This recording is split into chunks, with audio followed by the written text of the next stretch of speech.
Good morning, everyone. So, today's lecture is based on Combined Graduate Level Examination, that is CGL. So, this is the paper of 2018 Tier 2 paper for SSC CGL. और आज का lecture फिर से start करते हैं एक idiom से, और आपका ईडियम है सीज द डे. बहुत ही मोटिवेशनल ईडियम है seize the day. It means यहाँ एक लैटिन फ्रेज है, ये carpe diem. So Latin phrase से बनाया हुआ ये एक ईडियम है सीज द डे.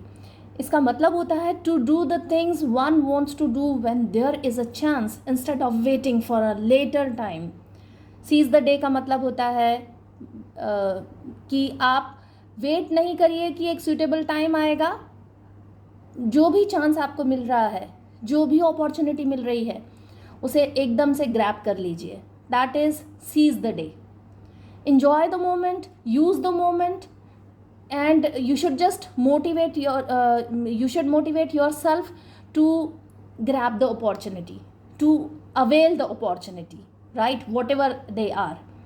और Latin phrase है, popularized है English literature में. It motivates people to make the most of the present moment and opportunities that come their way. जो भी opportunities आ रही हैं इस present moment में, उसे उनका पूरी तरह उसे यूटिलाइज़ करिए. सो इसी ईडियम के साथ में, इसी मोटिवेशन के साथ में आगे बढ़ते हैं, और कुछ क्वेश्चंस हैं आज के लेक्चर के लिए.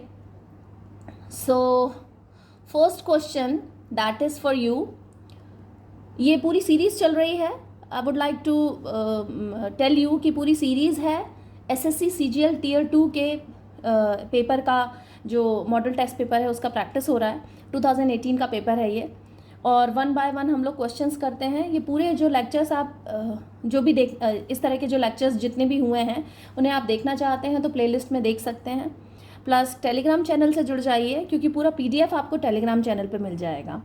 इस लेक्चर के डिस्क्रिप्शन बॉक्स में आपको टेलीग्राम चैनल का लिंक मिल जाएगा, वहाँ से आप टेलीग्राम चैनल से जुड़ जाइए और चैनल को सब्सक्राइब कर लीजिए, लाइक कीजिए, शेयर कीजिए. Okay, so let's get started. Let the quest of wisdom begin.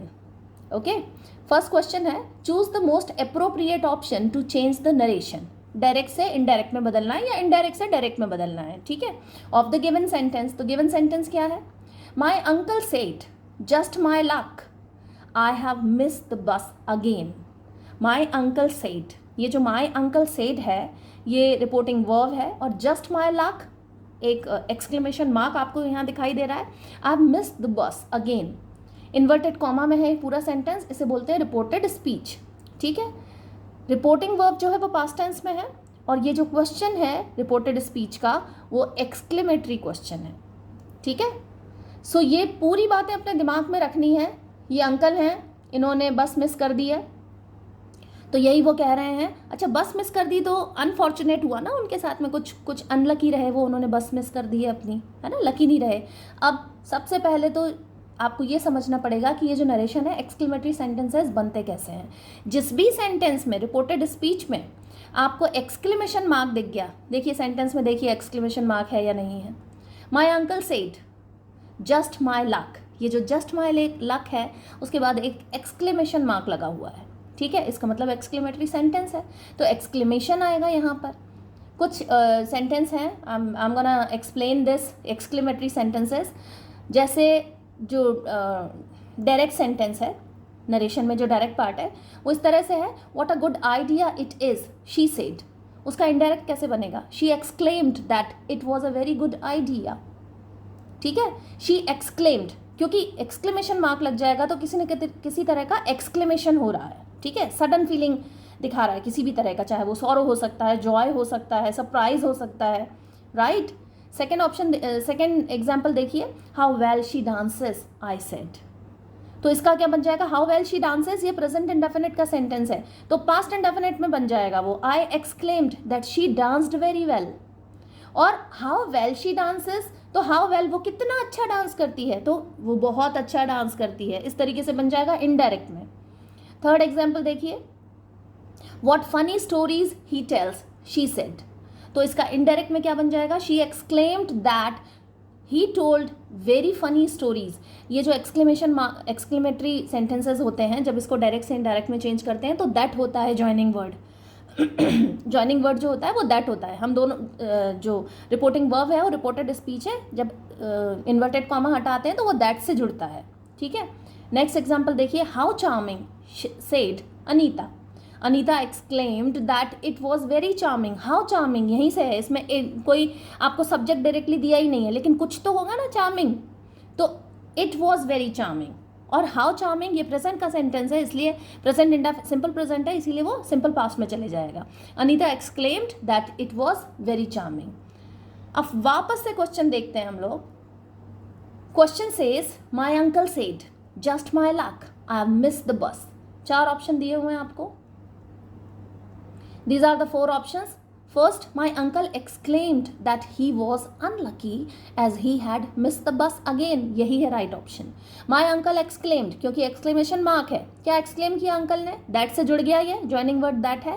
He was, क्योंकि present में था sentence, इसलिए he was unlucky. Unlucky थे ना, बार बार बस को मिस कर रहे हैं, फिर से उन्होंने बस जो है मिस कर दी। That I have missed था तो he had missed हो जाएगा। I have missed की जगह he had missed हो जाएगा। Sorry, he had missed the bus again. He had missed the bus again. My uncle said, my uncle exclaimed हो जाएगा। That just my luck का वो unlucky के फॉर्म में उसे दिखाएंगे। यहाँ आप देखिए that he was unlucky, ठीक है, as he had missed the bus again। as यहाँ जो I have missed bus again है, I की जगह he आ जाएगा, क्योंकि अंकल जो हैं वो एक मेल हैं, ठीक है, तो अंकल की जगह ही आ जाएगा। That he had, I have था, he had miss the bus again, क्योंकि प्रेजेंट परफेक्ट का सेंटेंस है यहाँ, इसलिए पास्ट परफेक्ट में चेंज हो जाएगा, ठीक है। अगर आपको रूल्स में दिक्कत हो रही है तो एक लेक्चर दिया हुआ है पहले ही, आप प्लेलिस्ट में जाके देख लीजिए, ग्रामर वाली प्लेलिस्ट में मिल जाएगा आपको, पूरा लेक्चर है नरेशन के ऊपर, उससे आपके जो डाउट्स हैं वो क्लियर हो जाएंगे, ठीक है। सो राइट ऑप्शन क्या होगा? My uncle exclaimed that he was unlucky as he had miss the bus again. Second option भी देखना जरूरी है। My uncle said he was lucky तो नहीं थे, as he had miss the bus again. That he was lucky, my uncle said नहीं आएगा, पहली बात तो एक्सक्लेमेशन मार्क है तो एक्सक्लेम्ड आएगा, पहली गलती यहाँ। दैट ही वॉज लकी नहीं थे, उन्होंने वापस बस जो है वो मिस कर दी, तो लकी तो नहीं थे। As he had miss the bus again, वैसे गलत है, कॉन्टेक्चुअली भी गलत है, ग्रामेटिकली भी गलत है। थर्ड ऑप्शन है my uncle exclaimed that he is once again, इस तो आएगा ही नहीं, पास्ट में जाएगा वो, क्योंकि रिपोर्टिंग वर्ब पास्ट में है। माई अंकल सेड था ना, तो पास्ट में है, इसलिए जब हम इसे चेंज करेंगे तो भी सेंटेंस पास्ट में ही बनेगा, गलत है थर्ड ऑप्शन। फोर्थ है माई अंकल सेज तो बिल्कुल ही नहीं आएगा, जब रिपोर्टिंग वर्ब शुरू से ही पास्ट में थी तो अभी तो प्रेजेंट में आएगा ही नहीं। फर्स्ट ऑप्शन ही राइट ऑप्शन है, my uncle exclaimed that he was unlucky as he had missed the bus again. Okay, so going to the next question, and next question says choose the most appropriate option to change the narration. Again ये narration वाला question आ रहा है, ठीक है, direct and indirect of the given sentence. So narration इसको change करना है, या तो direct से indirect में वो change करवाएगा या फिर indirect से direct में change करवाएगा, ठीक है। सो यहाँ डायरेक्ट सेंटेंस दिया हुआ है, उसको इनडायरेक्ट में बदलना है। सो sentence says Kiran said, right, this is Kiran said I will reach Patna tomorrow morning. Okay, Kiran said I will reach Patna tomorrow morning. अब ये जो आई will reach Patna tomorrow morning assertive sentence है ना, आई will reach Patna tomorrow morning, तो अब पहले ये समझिए आप, ये जो किरण सेड है, किरण सेड रिपोर्टिंग वर्ब है जो कि पास्ट टेंस में है, और रिपोर्टेड स्पीच जो है I will reach Patna tomorrow morning, ये I will reach Patna tomorrow morning ये है रिपोर्टेड स्पीच जो कि किस में है? आई विल, ये है फ्यूचर इंडेफिनिट में, ठीक है। I will reach Patna tomorrow morning, तो विल का क्या हो जाएगा? वुड हो जाएगा, है ना, विल का वुड हो जाएगा, शैल का शुड हो जाएगा, कैन का कुड हो जाएगा, मे का माइट हो जाएगा, ठीक है। इस तरीके से चेंज हो जाते हैं, पास्ट इक्विवेलेंट है ना ये इसके, तो पास्ट इक्विवेलेंट के अकॉर्डिंग चेंज हो जाएंगे। किरण सेड, अब कुछ एग्जांपल्स हैं असर्टिव सेंटेंसेस के। Suraj said to Gopal I will sing a song, I will sing a song, तो I will sing a song this part क्या है? रिपोर्टेड स्पीच है ये। इसी तरीके से I will reach Patna tomorrow morning ये रिपोर्टेड स्पीच है, और सूरज सेड टू गोपाल ये रिपोर्टिंग वर्ब है, राइट अब कुछ एग्जाम्पल्स हैं. The students said to the teacher we can not understand the sum. तो इनडायरेक्ट में कैसे चेंज होगा? The students tell the teacher. क्यों आया टेल यहाँ पर? क्योंकि स्टूडेंट्स से था. द स्टूडेंट्स से, स्टूडेंट से मतलब रिपोर्टिंग वर्ब ही प्रेजेंट टेंस में है. तो अगर रिपोर्टिंग वर्ब प्रेजेंट टेंस में है तो फिर रिपोर्टेड स्पीच पास्ट टेंस में नहीं होगा. वो जिस भी टेंस में है वो उसी टेंस में रहेगा. ठीक है, ये रूल्स हैं. So the student tell the teacher that they can not understand the sum. ये इनडायरेक्ट बन जाएगा. सेकेंड एग्जाम्पल देखिए. He said to me I should support you. तो he told me that he should support me. यहाँ जो should है वो should he रहेगा. उसी तरीके से अब ये वाला एग्जाम्पल देखिए आप, जो आपके क्वेश्चन में दिया हुआ है. यहाँ क्वेश्चन है Kiran said I will reach Patna tomorrow morning. तो क्या बनेगा? इसके ऑप्शंस देखते हैं. पहला ऑप्शन है Kiran said that she will reach Patna tomorrow morning. Kiran said that she will नहीं आएगा, शी वुड आना चाहिए था. यहाँ पास्ट इक्विवेलेंट है विल का वुड. ठीक है, तो ये गलत ऑप्शन है. सेकंड ऑप्शन है किरण सेज दैट. किरण सेज कैसे हो जाएगा? जब रिपोर्टिंग वर्ब ऑलरेडी पास्ट में दी हुई है तो वो रिपोर्टिंग वर्ब प्रेजेंट टेंस में नहीं आ सकती. रॉन्ग ऑप्शन है. Kiran said that I will reach. Again will आया हुआ है. यहाँ विल, अगर रिपोर्टिंग वर्ब तो सेड है जो कि पास्ट टेंस में है, लेकिन रिपोर्टेड स्पीच जो कि पास्ट में होनी चाहिए थी वहाँ विल लिखा हुआ है, इसलिए गलत ऑप्शन है. फोर्थ ऑप्शन देखिए. Kiran said that she would reach Patna the next morning. She would reach Patna the next morning, यही है राइट ऑप्शन. ऐसे क्वेश्चंस को अगर आप ज़रा सा भी ध्यान से देख लेंगे और अगर आपको रूल्स पता है एक्टिव पैसिव के, डायरेक्ट इनडायरेक्ट के, तो कहीं गलती नहीं होगी.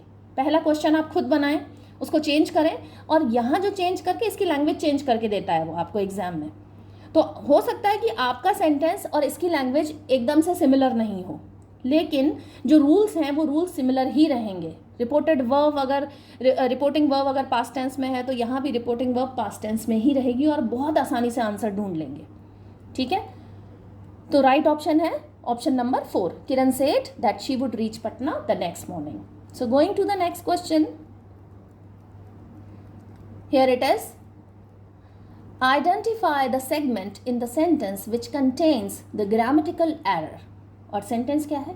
The Prime Minister holding is the important meeting to review the security and safety of doctors working in the government hospital. देखते ही समझ आ रहा है कहाँ पर गलती है.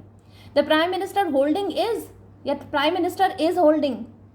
4 ऑप्शन है आपके पास में. ऑफ डॉक्टर्स, कहीं गलती नहीं है. वर्किंग इन, गलती नहीं है. टू रिव्यू, गलती नहीं है. होल्डिंग इज द, यही है गलती. The prime minister is holding the important meeting to review the security and safety of doctors working in the government hospitals. Holding is नहीं, इज द नहीं आएगा. The prime minister is holding the important meeting. देखते ही समझ आ रहा है, बहुत ही ईजी है. नेक्स्ट क्वेश्चन है Select the most appropriate idiom in the context to fill the sentence. आपको most appropriate idiom ढूंढना है. Making the final paper was a really difficult task, but by the end of the week I was able to.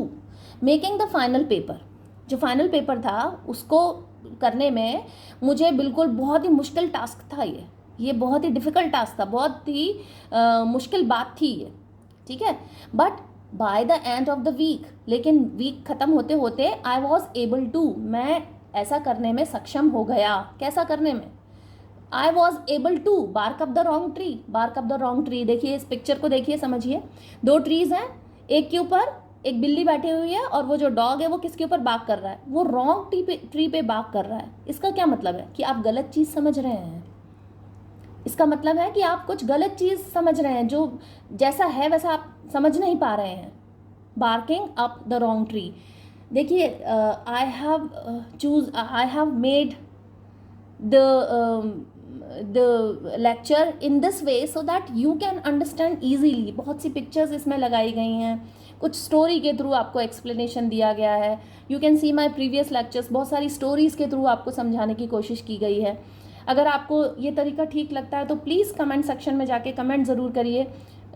This is one motivation for me as well to understand कि आप लोग समझ पा रहे हैं, आपके लिए यूज़फुल है या नहीं है. और अगर कहीं कुछ लगता है कि और कुछ इम्प्रूवमेंट होना चाहिए, प्लीज़ कमेंट सेक्शन में कमेंट कीजिए.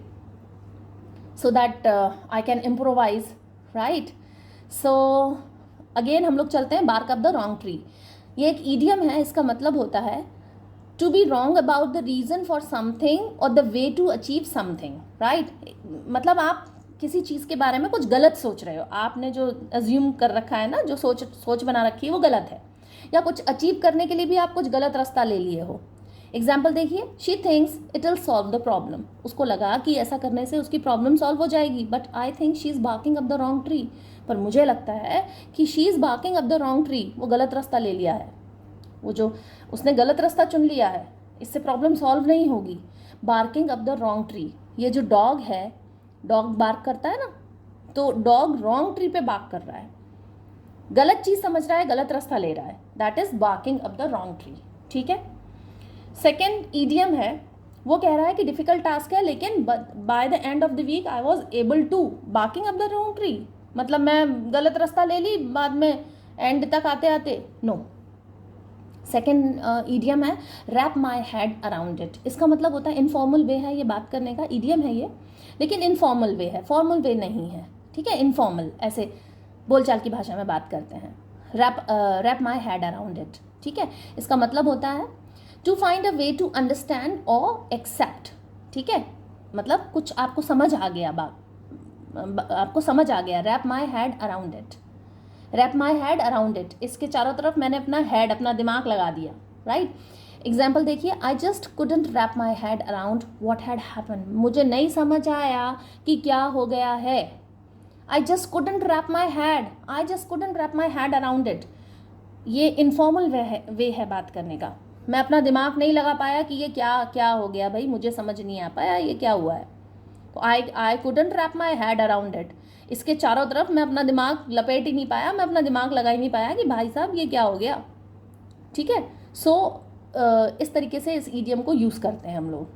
Rap my head around it, यही है इसका आंसर. बहुत डिफिकल्ट टास्क था, but by the end of the week के ख़त्म होते होते I was able to wrap my head around it. I was able to wrap my head around it. मैं अपना दिमाग इस पर लगा पाया और आखिरकार वो पेपर बन गया, पेपर समझ आ गया. ठीक है. थर्ड ऑप्शन है आपका क्राई माई आईज आउट. इस पिक्चर को देखिए, इतना रो रहा है बेचारा ये वुल्फ कि इसकी आंखें ही बाहर निकल आई हैं. क्राई माई आईज आउट, रो रो के उसकी आंखें ही बाहर निकल आई हैं. इतना दुखी हो गया, इतना रोया है बेचारा. देखिए उसकी आंखें ज़मीन पे गिर गई हैं बेचारे. This is the cartoon only, so in this way you should just understand कि क्राई माई आईज आउट मतलब होता है बहुत दुखी होकर रोते रहना. ठीक है, इसका मतलब होता है, ईडियम्स हैं ऐसा ही, ईडियोमेटिक एक्सप्रेशन ऐसे ही होते हैं. सो इसका मतलब होता है means to cry a lot about a problem और सिचुएशन. कोई प्रॉब्लम है, कोई सिचुएशन है, उसके बारे में आप बहुत रो रहे हो, तो cry like cry your eyes out या क्राई हिज आइज आउट, किसी भी तरह से हम इसे यूज़ कर सकते हैं. एग्जाम्पल देखिए, she cried her eyes out when he left her for another girl. भाई किसी की कोई गर्लफ्रेंड थी, तो वो अपनी गर्लफ्रेंड को छोड़ के उसने दूसरी गर्लफ्रेंड बना ली. तो जो जिस गर्लफ्रेंड को उसने जिस गर्लफ्रेंड को छोड़ के दूसरी गर्लफ्रेंड बना ली थी, दूसरी वाली तो खुश हो गई, लेकिन ये पहली वाली है बड़ी रो रही थी, बड़ी दुखी हो गई. और she cried her eyes out, वो इतनी रोई भयंकर तरीके से कि ये ईडियम यूज़ हो गया उसके लिए. She cried her eyes out. ठीक है. सो ये तो नहीं आएगा, पेपर डिफिकल्ट था, लेकिन by the end of the week she was able to cried her eyes out. नहीं, ये राइट ऑप्शन नहीं है. फोर्थ ईडियम है run out of steam. Again ये पिक्चर देखिए, run out of steam. Steam ही ख़त्म हो गया. स्टीम ख़त्म हो गया तो गाड़ी तो पटरी से उतर जाएगी, और पटरी से उतर जाएगी तो ये कोई अच्छी बात नहीं होगी. ठीक है.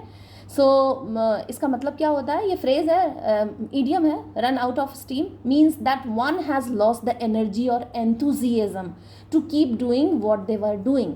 जो भी काम कर रहे थे उसके लिए एंथुजियाज्म, उसके लिए उत्साह, और एनर्जी, उसके लिए जो शक्ति है, शक्ति और उत्साह, जिस उत्साह से वो काम कर रहे थे वो उत्साह उनका ख़त्म हो गया. ठीक है. Run out of steam, steam ख़त्म हो गई तो पटरी पे चल ही नहीं रही, ट्रेन रुक गई वहीं पे.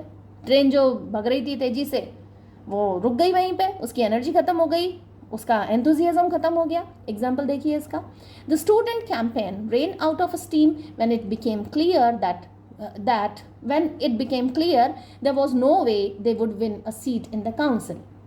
जब उन्हें पता चल गया कि काउंसिल में एक भी सीट नहीं जीत पाएंगे, तो जो स्टूडेंट कैंपेन है रेन आउट ऑफ स्टीम, ये ran out of steam, runs out of steam tense के अकॉर्डिंग चेंज हो जाएगा, ठीक है। सो ये इडियम है, ये भी नहीं आएगा। नेक्स्ट क्वेश्चन है, given below are 4 jumbled sentences, 4 jumble sentences हैं, ठीक है। Pick the option that gives their correct order, order आपको सीक्वेंस सही बनाना है। जम्बल्ड है, एक सीक्वेंस में, प्रॉपर सीक्वेंस में नहीं है, और आपको करेक्ट सीक्वेंस उनका बनाना है, right. Okay, so first sentence है, his death was a cause of great speculation. Speculation मतलब होता है, स्पेकुलेशन मीन्स कुछ गैस करना, सपोजिशन देना, है ना, कंजेक्चर समझना, नाउन है ये स्पेकुलेशन। और इसका मतलब होता है the forming of a theory और कंजेक्चर विदाउट फर्म एविडेंस। आपके पास कुछ अच्छे एविडेंस नहीं है, पक्के एविडेंस नहीं है, पक्के सबूत नहीं है, आप बस सोच रहे हो कि ऐसा हुआ होगा।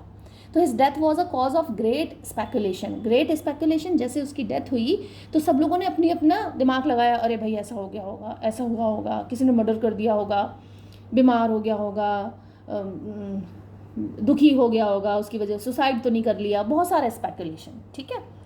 सो फर्स्ट आपके पास ऑप्शन ये है। सेकंड है, Edgar Allan Poe was a famous American author. जब भी आपको ऐसा क्वेश्चन मिले जिसमें सीक्वेंस जमाना है सेंटेंसेस का, सबसे पहले देखिए बिगिनिंग कहाँ से होगी। अब his death was a cause of great speculation, यहाँ से बिगिनिंग होने की पॉसिबिलिटी बहुत कम है। सेकंड क्या है, Edgar Allan Poe was a famous American author, बिल्कुल बिगिनिंग हो जाएगी बी से। तो पहला आप ऑप्शन बी ही देखिए, सी है, with in a few days of being found he died mysteriously on October 7, 1849। यहाँ से नहीं होगी, with in a few days से बिल्कुल नहीं होगी beginning. He had gone missing on October 3, 1849 and was found a few days later.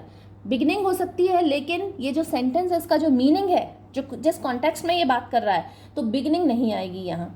Beginning के लिए सबसे अच्छा बी ऑप्शन दिखाई दे रहा है, बी। देखिए आंसर भी आपका बी से ही है, बी, उसके बाद में ए क्यों है? ए इसलिए है क्योंकि ए जो है, बी से आपका Edgar Allan Poe was a famous American author, his death was a cause of great speculation, ठीक है, B. And then D, he had gone missing on October 3, 1849 and was found a few days later। और उसके बाद में last में आता है सी, within a few days of being found he died mysteriously। Mysteriously मतलब सस्पिशियसली, बहुत ऐसे संदेहात्मक स्थिति में। So with in a few days of being found he died mysteriously on October 7, 1849। ये इसका सीक्वेंस है बी ए सी डी, राइट ऑप्शन है B. सो आज के लेक्चर के लिए इतना ही। नेक्स्ट लेक्चर में हम लोग और सारे क्वेश्चंस करेंगे। Keep learning. Thank you so much.